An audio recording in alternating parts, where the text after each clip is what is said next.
Hello fellow crafters, my name is George and this is the Spare Time G, and today we're gonna make Ice Worm from Subnautica Below Zero with a glowing paint, of course.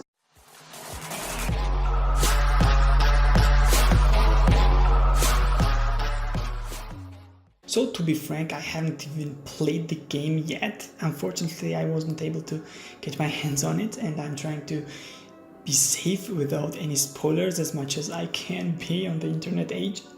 And I have only used the reference photos from Google Images and the trailer to get the overall shape, look and the colors of an ice worm, which is a Leviathan class creature which is 95 meters in length, and it lives underground and possibly jumping from it in time to time basis.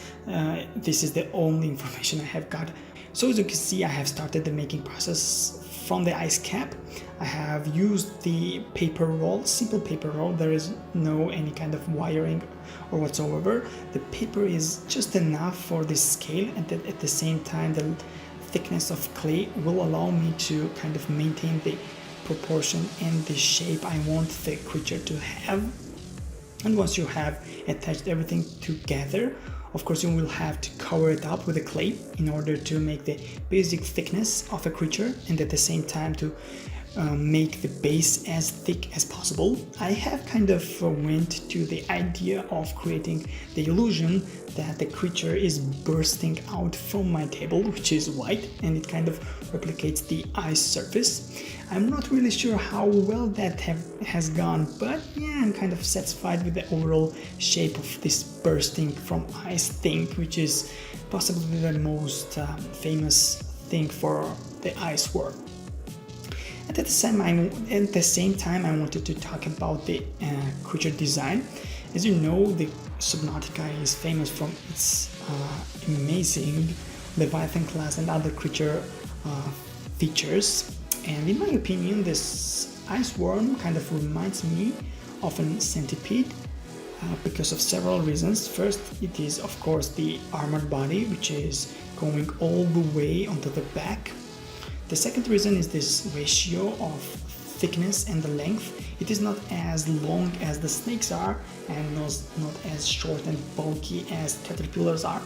It is kind of in the middle as the centipede is. And the last one, and possibly the most prominent one, is the tail shape, which is quite strange. The centipede has these two protrusions, kind of spikes, which are kind of quite difficult for insects to distinguish from the antennas on his head, and it kind of confuses them, and they are not able to determine is there a head of an animal with a poisonous jaw or a simple tail which is much less protected. Here is the basic shape of the armor for the creature, and I will use this kind of feature to go all the way through in order to replicate the main theme of the ice worm. At the same time, you will have to add a lot more details and a lot more protrusions later on. For this one, I have to give you the tip of kind of using the loop tool in order to shape everything together, make these dips and bumps. Now we are painting the base. It is quite important to paint the base several times if you have this very dark clay, grayish clay, because it is quite hard for white and lighter colors to catch up onto the darker one, and it is quite difficult to give the base as white color as possible. So you will probably have to paint it several times, and this is why I'm kind of painting it before I have even finished the overall sculpting process. So this is the head shape I have finished. As you can see, it is quite complex. I have used some kind of an artistic liberty on this and kind of added my own protrusions and bumps, so to say, but mainly it is like 95% accurate to the main idea, as I have seen from the photos, limited amount of photos I have found.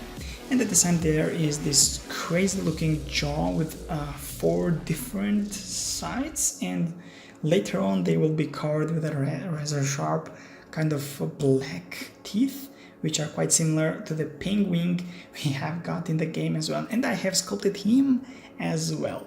So this is the basically finished version of our armoring. It was quite tough and time consuming to make all these lines and shapes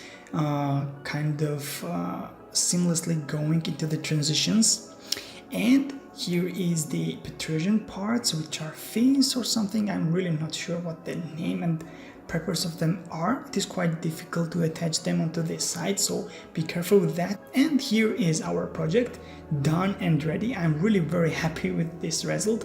I have used kind of light blue color for the inside part for the belly, and quite a dark blue one for the surface, and all this yellow and orange kind of thingies are glowing paint. And I'm aware that the head, or maybe the spike on the head of the ice worm glows, and it becomes heated up in order for him to melt through the ice and go through it much faster. Of course, the glowing is only visible under the UV lights, but for me that's enough already. I'm really big fan of glowing creatures and not a big fan of Reaper Leviathans who can sneak up on you. And yeah, that was it. Thank you everybody for watching. I hope you enjoyed this project as much as I enjoyed making it. It was quite a big fan for me to get back to Subnautica, and I will be sculpting new creatures, new Leviathans, if you suggest them down below. Have a nice day and see you next time. Goodbye.